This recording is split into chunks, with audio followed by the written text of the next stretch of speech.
Hi everyone, I welcome you all in my YouTube channel. Our today point of discussion is spinal and cranial nerves and the organs like nose and taste. Spinal nerves. Peripheral nervous system consists of 31 pairs of spinal nerves and 12 pairs of cranial nerves. Without these spinal and cranial nerves, it is impossible to run peripheral nervous system. There are 31 pairs of spinal nerves that leaves the vertebral canal formed by 33 vertebrae by passing through the intervertebral foramina. They are named and grouped according to the vertebrae with which they are associated. So there are 8 cervical nerves, 12 thoracic nerves which emerging from the thoracic vertebra. These are from cervical vertebra. 5 lumbar nerves from 5 lumbar vertebra. 5 sacral nerves from sacral vertebra, and 1 coccygeal nerve from this coccyx. There are 3 types of fibers are there which are work in our nerves. So these neuron fibers are having 3 types, in which first is A fiber. This A fiber is thickest and fastest conducting fiber, which is myelinated, means they are having myelin sheath along with their axon. Their diameter is 1.5 to 20 micron. Their speed is too much, 2 to 120 meter per second. Whereas at second number there is B fibers. These B fibers are medium in size. They are also myelinated, means they are having myelin sheath, means Schwann cells are there, and they are comes under the white matter, and their diameter is 1.5 to 3.5 microns, whereas the speed is 3 to 15 meter per seconds. Now this third fiber is C fiber. It is the smallest and thinnest fiber, and this is the non-myelinated. As compared with A and B fiber, it is non-myelinated, means it is unmyelinated, means it don't have any myelin sheath. It is having only in gray fibers. They are not having in white fibers. So their diameter is 0.1 to 2 microns, and they are very slow of speed. Speed conduction is 0.5 to 4 meters per second. Functions. If you see their functions, the primary role of nerve is to transmit the information, relay the information reliably from the anterior horn cells to the muscles of motor system by efferent pathway, and from the sensory receptor to the spinal cord or CNS for the sensory system efferent pathway. Although functionally nerves may seem similar to electrical wires, there are vast differences between them. At the molecular level, the complex set of chemicals and electrical events allow nerve to propagate an electrical signals. So my dear friends, we are not going to discuss here neurons because it will be discussed in next semester. That's why I am very shortly discussing regarding their functions and their structure. We will discuss these neurons and their types of neurons and their signaling mechanism and all these things in next semester. That's why we are discussing this very shortly. Branches. Intermediately after emerging from intervertebral foramina, spinal nerves divide into branches or rami, posterior ramus and anterior ramus. So there are 2 types of ramus. So the part which is at the posterior, it is called as posterior ramus, and the part which is at the front level, it is called as anterior ramus. Posterior ramus supplies skin and muscle of back, and anterior ramus forms the plexus. There are 5 large plexuses of mixed nerve formed on each side of the vertebral column. First is cervical, second is brachial, third is lumbar, fourth is sacral, and fifth is coccygeal. So these are the 5 types of the vertebra from which the spinal nerves are emerging, and there are the major sources for release of various nerves to the various part of your body. So without spinal nerves we cannot stand, we cannot run, we cannot do any function which we are doing. Means there will not be any sense to our organs. So our heart is working its functions, our kidney is doing its function, various functions are going on into our GIT and all over the body. It occurs only due to these spinal nerves. Okay. So here you can see, here you can better understand how the spinal nerves are working and how they are emerging. So they are emerging from the brain and through the spinal cord. Through this vertebral column, the spinal cord will run, and the spinal cord will carry the spinal nerves from the C1, means from the cervical, to the coccygeal up to the coccyx. So everywhere these spinal nerves are emerging in the pairs. Spinal nerves pairs are there. So 31 pairs of spinal nerves are emerging from this spinal cord, from this vertebra. So like this, the phrenic nerve is there, axillary nerve, the median nerves, radial nerves are there, ulnar nerves are there. Here the brachial nerves, here are the cervical plexus are there. This is the lumbar plexus.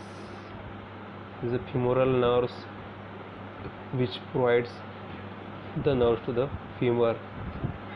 Obturator nerve, the common fibulator nerve, gives the information to the fibula.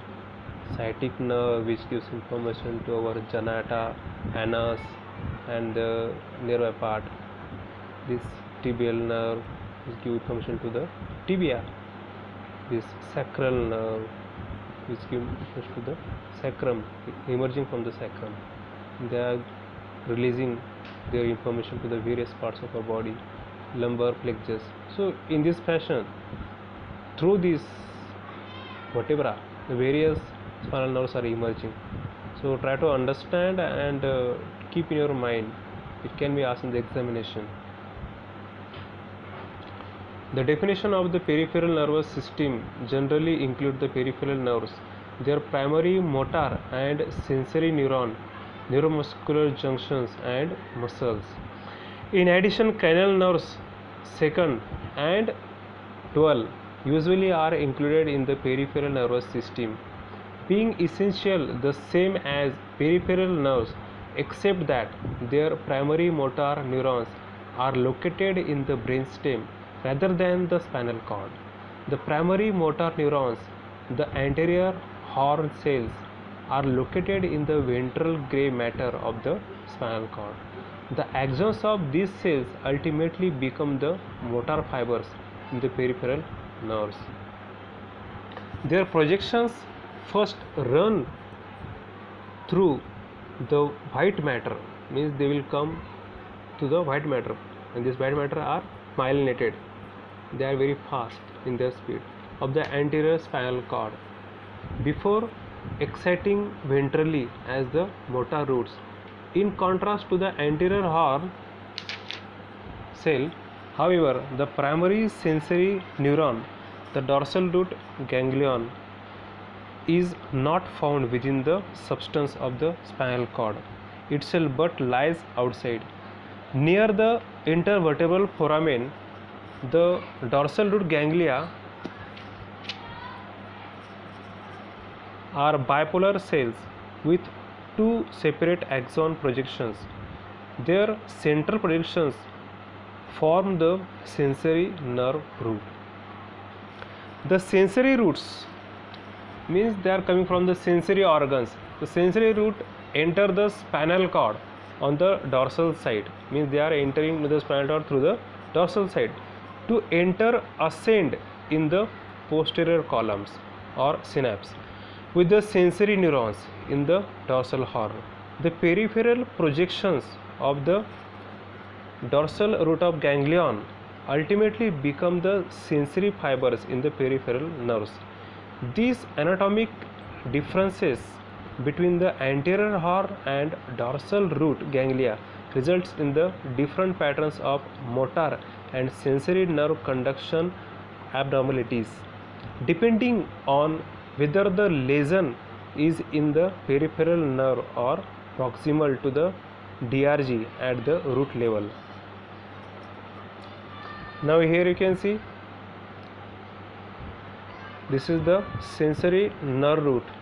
So this is the dorsal root ganglion and this is the motor nerve root. So they are meeting here, and here the synapses here, they are communicating, and in this fashion they are to this peripheral nerve, they are going toward the neuronal junction at the muscle. So from here they are getting the information as a sensory nerve, they are coming towards here and they are carrying the informations. These are the sensory root and this is the ganglia. They are the elements of peripheral nervous system. Note that the primary motor neuron resides within the spinal cord, whereas the primary sensory neuron, the dorsal root ganglion, lies outside the spinal cord. The dorsal root ganglion is the bipolar cell. It is a bipolar cell. Its proximal process forms the sensory nerve root. The distal process becomes the peripheral sensory nerve. Motor and sensory root. Motor means from the brain the impulses are going towards our organs. Sensory root means from our various sense organs, from the various organs, from the various body parts at each spinal level unite distal to the tile DRG, this dorsal root of ganglion, to become a mixed spinal nerve.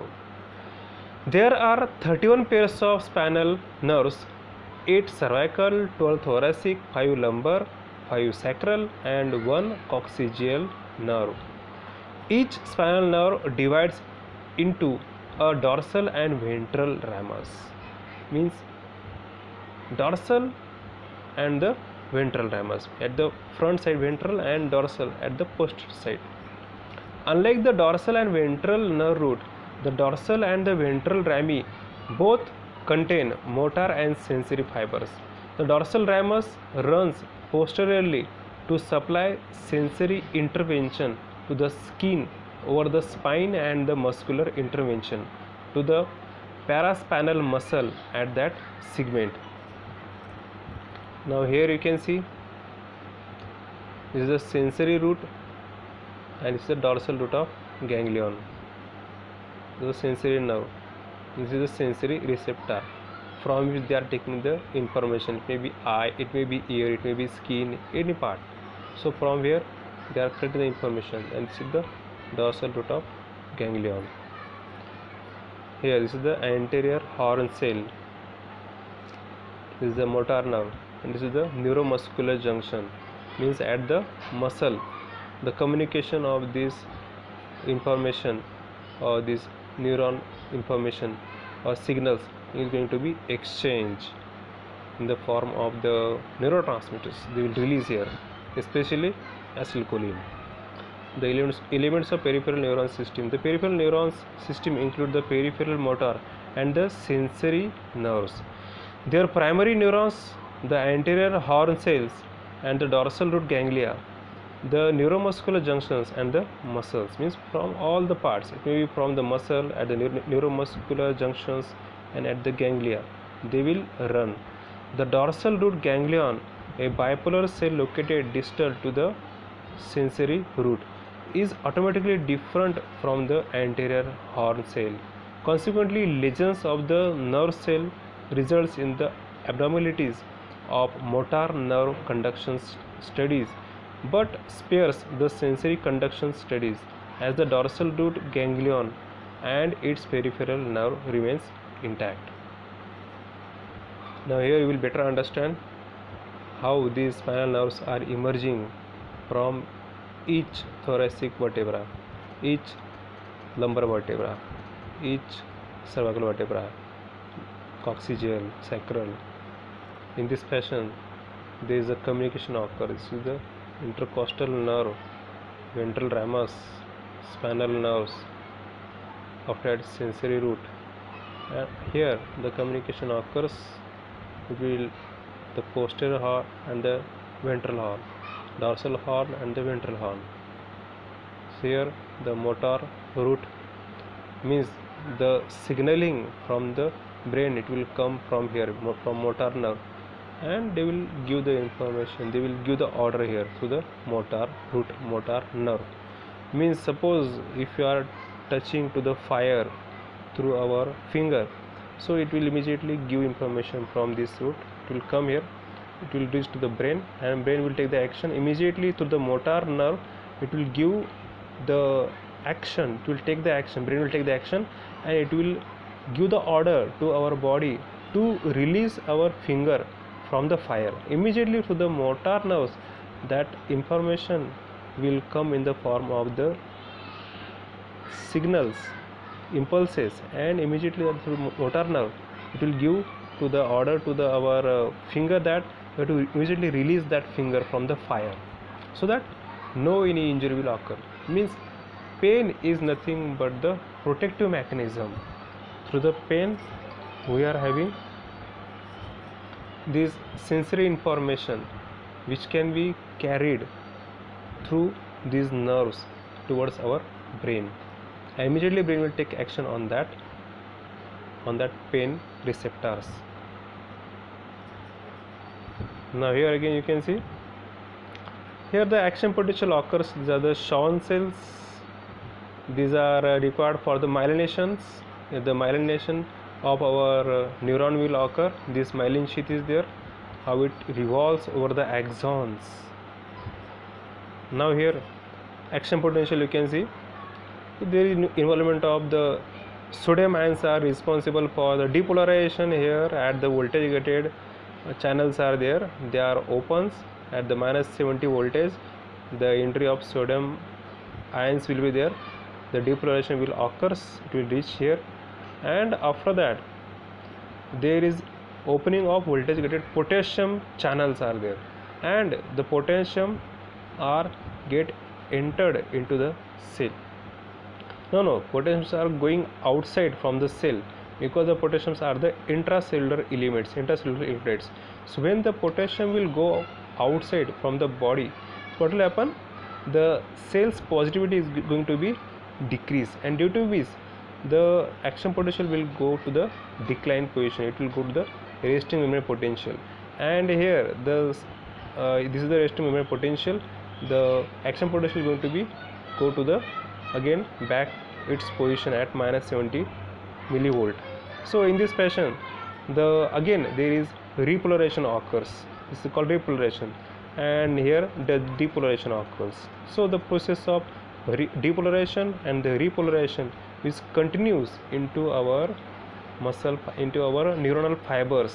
In neurons, continue activation of our sodium ions occurs, and due to which the action potential is going to be run, and due to which the impulse generation, firing of neurons, impulse generation, impulse productions occurs, and that impulse are carrying in the form of the signals, and they are carrying from one neuron to the another neuron. Again same here you can see the motor units are there. So the motor neurons are working in the same fashion, the information are given by our brain in the form of the signals, impulse generations, and they are giving through the motor neuron to our respective organs. As we already discussed, there are various muscle fibers are there, A, B, C. We have already discussed this. Their speed also, conduction speed and diameter also. Now this is the part which is called as synapse at the neuromuscular junctions, where there is a role of these seminal vesicles. They are embedded with the neurotransmitters like acetylcholine.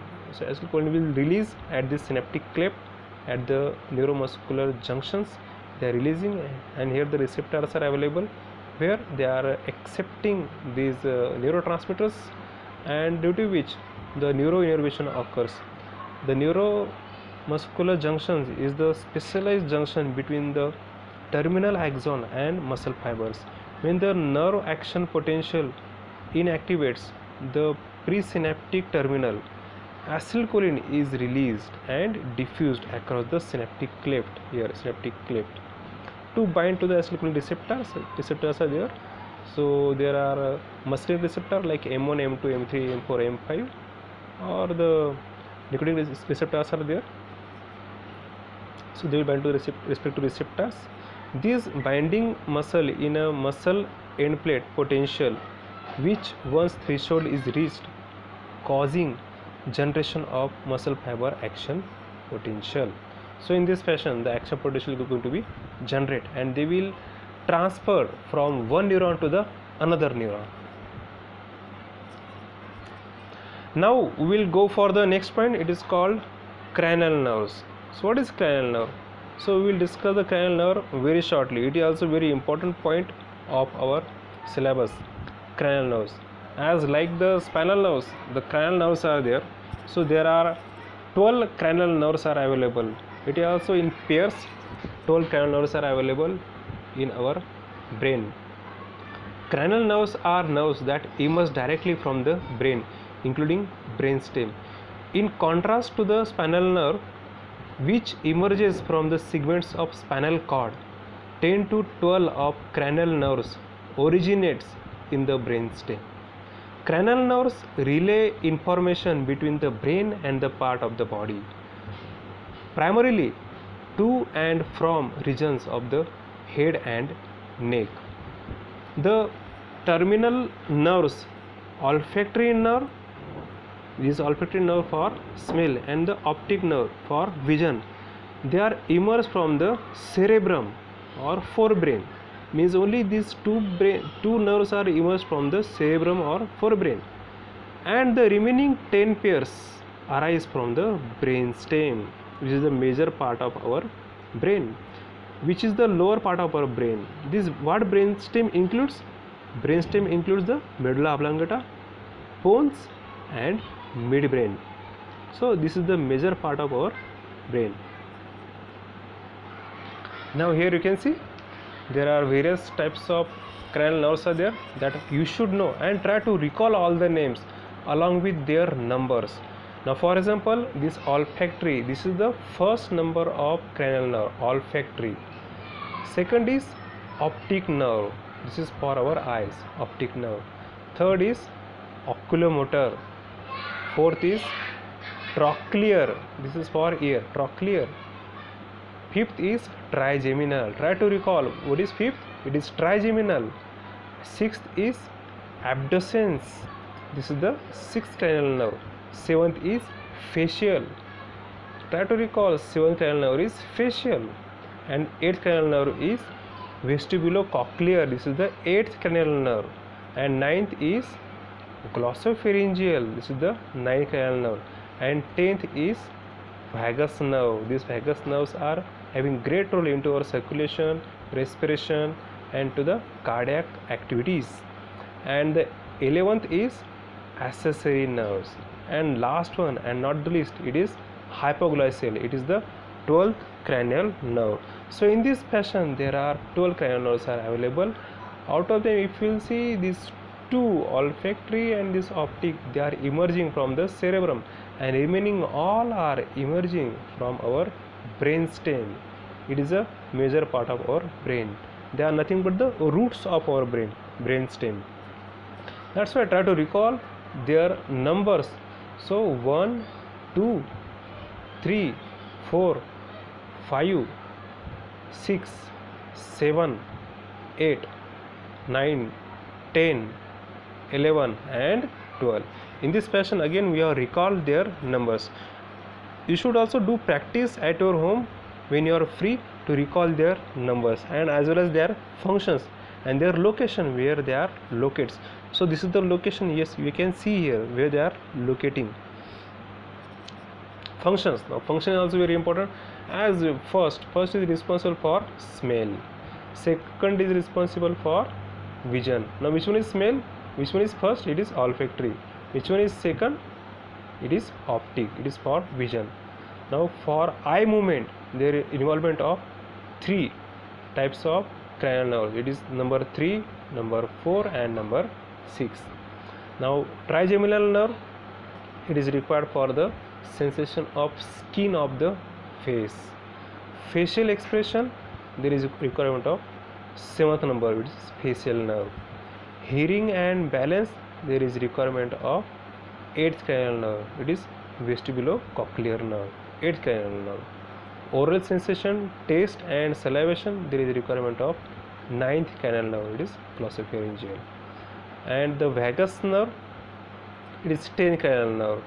It is required for blood pressure, as we have discussed. It is for cardiac and respiratory and also our digestive functions and also our circulatory functions. Should elevate and head turning, we require the 9th cranial nerve, and tongue movement, we require the 12th cranial nerve, it is hypo. So in this fashion, there are various cranial nerves are there and their functions. Try to recall their functions. Now this is the chart which I have made for you only. So in this chart we have summarized their composition as well as their functions. So in very shortly, because we want their functions in short, we don't want in details. Either we should discuss in details, but in short, if you will recall their function, it is also sufficient for you. Their location and their functions, their location and their functions. Now first, olfactory, it is a sensory nerve and its function is in olfaction, in smell. Second, optic, it is also sensory nerve, its type is sensory and its role in vision. Oculometer is third. It is motor as well as sensory. What is the meaning of motor as well as sensory? Sensory means which carries the impulses from our sense organs, from our body parts, from our extremities toward the brain. They are called sensory nerves. And what are motor nerves? Which carry the impulses from our brain towards our body parts, towards our organs, towards our glands, towards our various parts. So one do the function of efferent and one do the function of afferent. So here in oculometer they are having both the types, motor as well as sensory, and their function is serves muscle of eyes, means for the eye movement, for the movement we require this oculometer. Fourth is trochlear, they are also containing motor as well as sensory. Their function serve the superior oblique eye muscle. Fifth is trigeminal, they are also containing motor as well as sensory nerves. The sensory from face and mouth, motor to muscle of mastication and chewing, means for movement of our mouth when you are chewing the food. So in that process we require this trigeminal nerve. Sixth is abducens. These abducens are also having both motor as well as sensory. They serves the lateral rectus of eye muscles. So for the lateral movement of eyeball they are required. Facial, 7th nerve, it is also motor and sensory. It serves in the muscles of facial expressions. What are expressions? We are delighting, we are nervous, we are very angered, or we are very anxiety conditions. So all these facial expressions can be shown by these facial nerves. Lacrimal gland secretion also controlled by these facial nerves, and salivary gland secretion also. 7th, 8th, vestibulocochlear, this is only sensory and its function is to do the equilibrium and hearing. It means to maintain our posture, for the equilibrium, to maintain our posture, avoid from the fall down, for maintenance of the equilibrium it is having major functions, and hearing purpose. Next is 9th number, glossopharyngeal. This is having motor as well as sensory type. It serves the pharynx, means throat part, and swallowing posterior third of the tongue.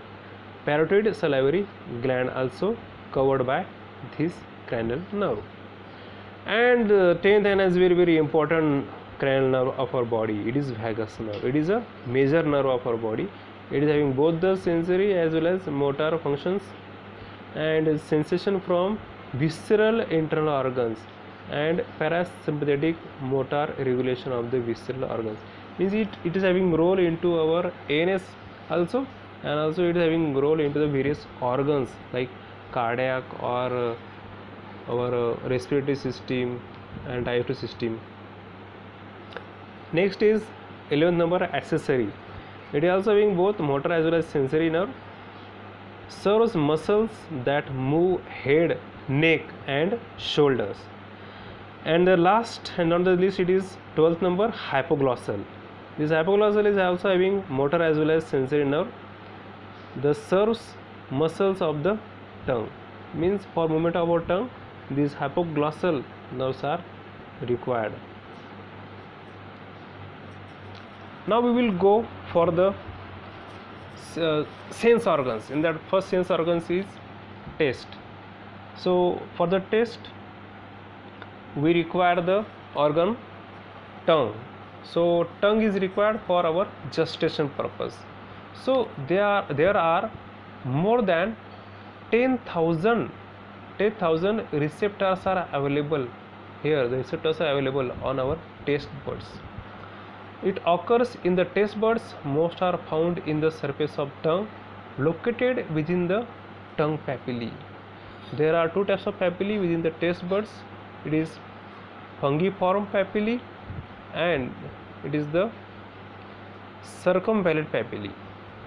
Also there is one papillae, it is called follate papillae. That follate papillae was available at the lateral portion at the trace amount of the numbers, and they were available only in the childhood. As we are become adult, they will destroy from our tongue. Means though no more availability is there. Also there is one filiform papillae is there. That filiform papillae is don't having any taste buds. There is degeneration of taste buds has been occurs. So it is the only papillae is there which don't have the taste buds, filiform papillae. And in follate papillae it is having taste buds in only in childhood. It was available at that period only. Now here you can see the again in the last portion it is the taste buds, and the taste buds, if you enlarge it, here you will see the connective tissue is there in which the gustatory receptors are available. Receptors for the taste are there. They are identifying, they are recognizing the various tastes. There are 5 types of taste and also various types of taste. Supporting cells is there, taste pores are there, gustatory hairs are there. This is the taste fibers of cranial nerves. They are going toward the cranial nerves. And again if you will see in more and more small vision, so in the macro vision you will see the supporting cells are there, gustatory taste, the taste pores are here, the basal cells are also available here. So in this fashion, in the histology you will find these structures are available. Taste buds, collection of 50 to 100 epithelial cells are nothing but the taste buds. They contain 3 major cell types, similar in all senses. One is supporting cell, second is gustatory cells, and last is basal cells. They contain along microvilli extend to the taste pores. Now here you can see the gustatory cells are there. This is the taste hairs, taste pore is there, and this is the sensory nerve fibers which are sensitizing, recognizing the taste here in these taste buds.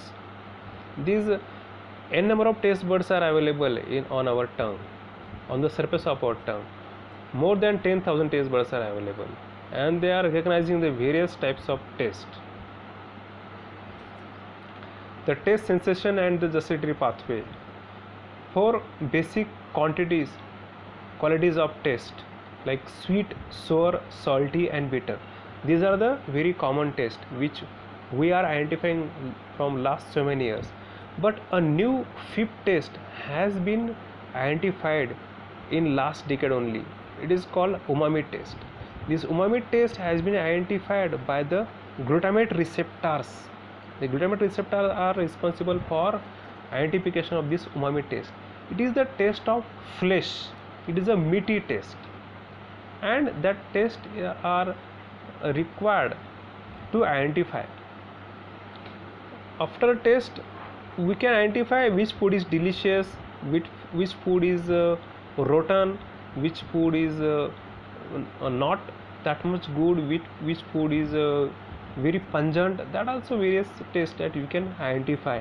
There are n number of tests, and for food we are having the compliments like it is tasty, it is delicious, it is very good, it is nice.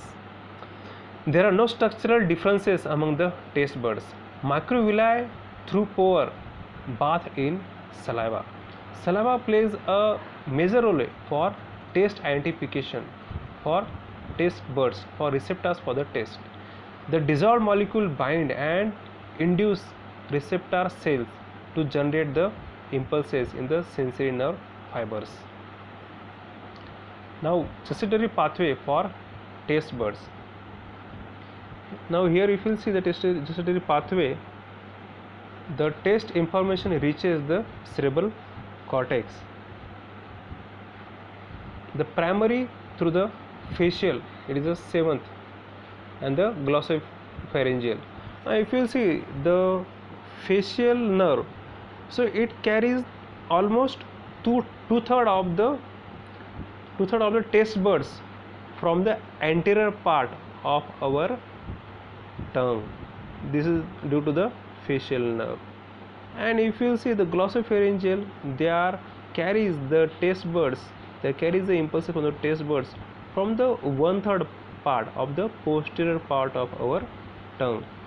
So some taste information through the vagus nerves also. So these vagus nerves are carrying the information from the throat and also from the epiglottis. So from these two parts they are carrying, because at that part also the taste buds are available, and these taste buds are carrying the information from all the part of our tongue, and these sensory nerves are carrying this information from the taste buds from the tongue towards the solitary nucleus in medulla oblongata, and through this they are moving forward toward the thalamic nucleus, and toward the thalamic nucleus, which is at the posterior ventral posterior nucleus, middle part is there.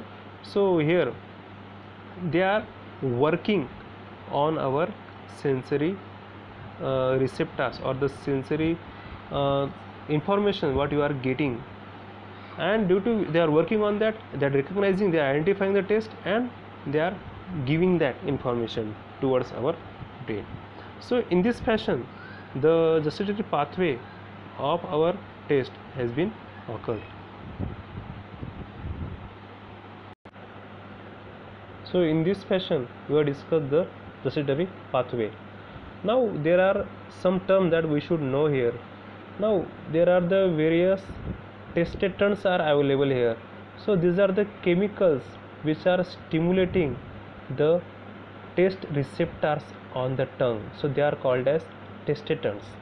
So these chemicals are released into the saliva, and through that they are going toward the receptors. Now they are having certain mechanisms, like if the food containing salt, so that from the salt the sodium ions will release and they will combine with the receptors, and there will be the formation of the sodium ion channels into the plasma membrane will occur, and that sodium ions which leads into the depolarizations. Same thing occurs in case of the source. From the source the H plus ion, the hydrogen ion will be released, and they are also responsible for the depolarization. And in case of the sweet, bitter and umami taste, they will bind with the G protein coupled receptors, and they are also responsible for the depolarization process. And in this fashion we are recognizing their taste. Now from this we will switch over to the next sense organs. It is called as smell. Smell is nothing but the olfactions. The olfactory epithelium in roof of nasal cavity. Pseudostratified columnar epithelium cells are responsible for the olfactions. So they have millions of bipolar neurons. Now if you will see, we are having more than 10 million to 100 million receptors are available. The receptors are available on our nose. So there's millions of bipolar neurons are there, and the olfactory receptors are there only, and these olfactory receptors are able to recognize more than 10,000 different types of odors. You cannot imagine that much type of different odors we can distinctly recognize.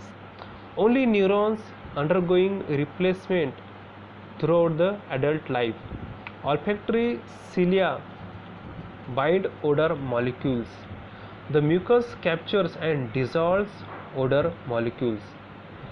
Each receptor has an axon, are bundled into the filaments of olfactory nerves. They penetrate cribriform plate. This is the cribriform plate. It is a bony part, cribriform plate of ethmoid bone, and enter the olfactory bulb. Means they are entering into the olfactory bulb here. So here you can see through the nose, whatever the odor is there, we are inhaling, and it is entering into our nasal cavity through the nostrils, and they are going towards this cribriform plate. So here the route of inhalation is there, the mucous membrane is there, olfactory cells, there are the dendrites, so this is the supporting cell, and olfactory epithelium is here, and through this they are going toward the olfactory receptor cell, basal cell. After that, this is the olfactory glands are here available here, and these olfactory glands are able to release that odor towards the glomerulus parts through this cribriform plate. They are crossing this cribriform plate, and they are going toward the olfactory bulb. So here toward the glomeruli, and toward the mitral cell, and finally toward the olfactory tract. So in this fashion the root is here. This is the enlarged part of this. This is lamina propria, this is the olfactory gland, olfactory nerve is here, and this is the nuclei of olfactory receptors are there. There are millions of receptors are available here.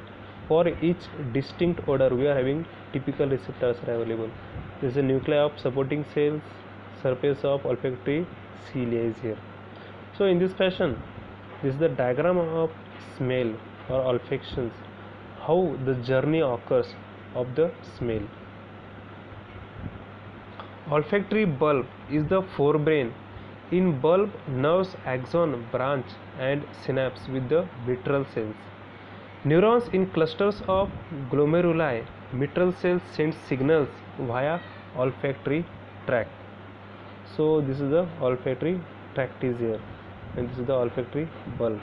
This is the filaments of olfactory nerve is here.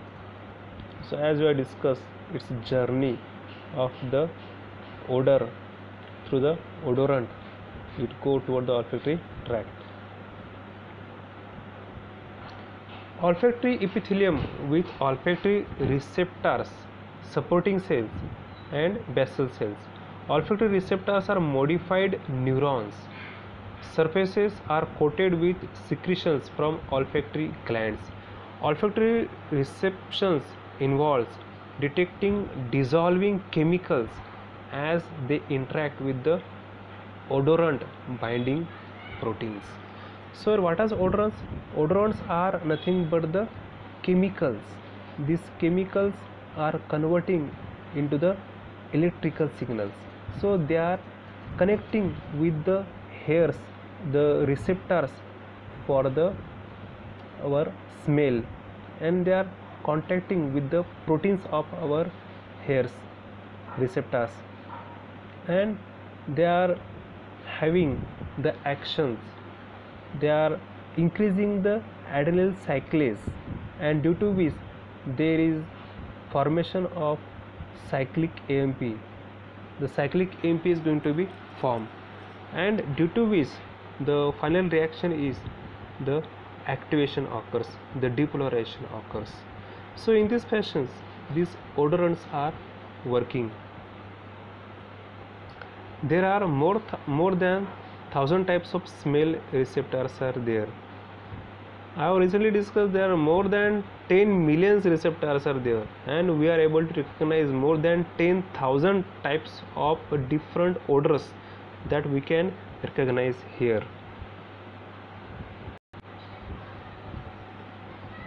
So they can converge the many receptor cells signals into one glomerulus register, a signature pattern. Brain recognizes the pattern sent to the uncus, and which is olfactory center and limbic area. What is the limbic area? Limbic area is the part of our cerebrum.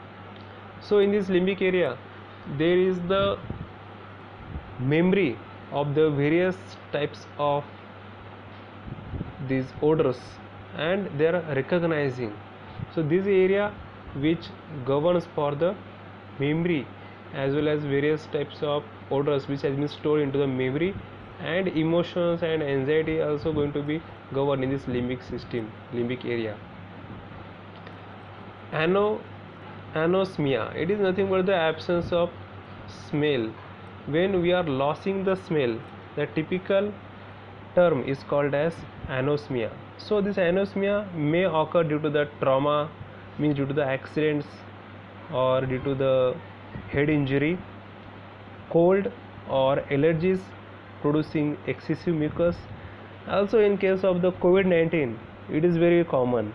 The person who is having the COVID, having the COVID-19 positive, he may lose the smell. It is a basic requirement, it is a basic symptom of the COVID-19 patients.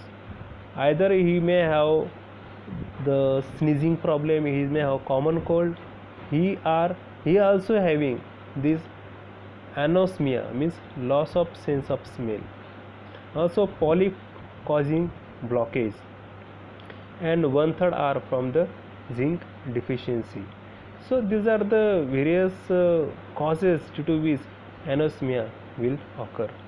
So I hope you understood whatever things we have discussed today. Okay, for today it is sufficient. Thanks a lot for hearing me very cautiously.